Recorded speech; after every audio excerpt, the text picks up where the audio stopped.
High frequency ఇవ్వాలి. First skin preparation చేసుకోవాలి, అంటే క్లెన్జింగ్, నీట్గా ఫేస్ని క్లెన్జింగ్ చేసుకోవాలి క్లెన్జింగ్ మిల్క్ తోటి.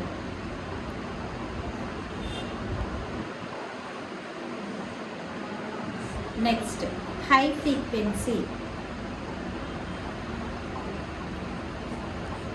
3 to 5 minutes.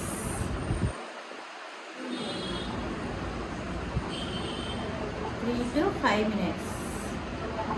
నెక్స్ట్ సో ఆ రాడ్ మీకు ఐడియా ఉంది, కొద్ది పెద్ద రాడ్ కూడా ఉంటుంది, నేను చూపిస్తాను మీకు. నెక్స్ట్ వచ్చేసి హై ఫ్రీక్వెన్సీ ఇచ్చేస్తే మనకు లోపల ఉన్న అంటే యాక్టివ్ పింపుల్ మీదనే చేయాలి. ఒక ఆల్మోస్ట్ 5 minutes చేసేసి లోపల ఉన్న బ్యాక్టీరియాని కిల్ చేస్తుంది అనమాట. అది పుల్ చేస్తుంది, అది మొత్తం పుల్ చేస్తుంది. మీకు 1-2 days తర్వాత మొత్తం బయటకు వచ్చేస్తుంది కదా. టూల్ తోటి ఏం రాదు, టూల్తో రాదు. ఒక 2 days తర్వాత మాడిపోవటము, లేకపోతే మొత్తం బయటికి వచ్చేసేయటము అలా ఉంటుంది అనమాట. మొత్తం మాడిపోతాయి మోస్ట్లీ. నెక్స్ట్ వచ్చేసి మార్క్స్ ఏం పడవు అసలు. ఏముంటుంది, వాళ్ళు ఏం టచ్ చేయకుండా ఉంటే సరిపోతుంది. Steaming 3 to 5 minutes. ఈ స్టీమ్ కూడా వైట్ హెయిర్స్ బ్లాక్ హెయిర్స్ తీయటం కోసం మనం యూజ్ చేస్తాం.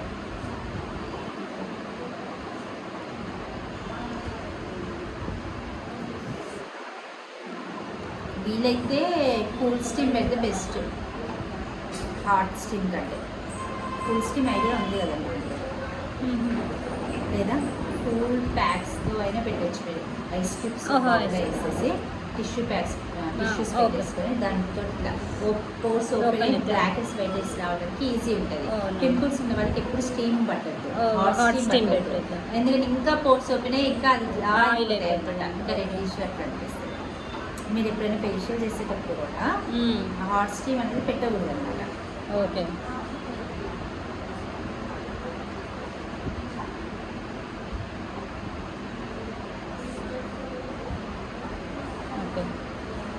సో అది. నెక్స్ట్ వచ్చేసి ఇప్పుడు మనం remove black hairs and white hairs.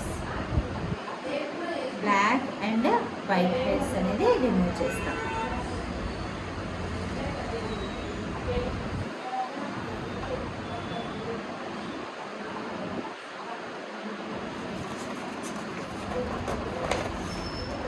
So ఇప్పుడు మనం పింపుల్ ప్యాక్ ఉంటుంది, మీ దగ్గర ఏదైనా స్ట్రాంగ్గా ఒక పింపుల్ ప్యాక్ ఉంటే అది చేయండి. ఇన్ కేస్ లేకపోతే ఈ ఫొటోస్ తీసుకోండి. ఇవి ఇంగ్రీడియంట్స్ దొరికి మీ పింపుల్ ప్యాక్స్ మీరే తయారు చేసుకోవచ్చు. ఓకే.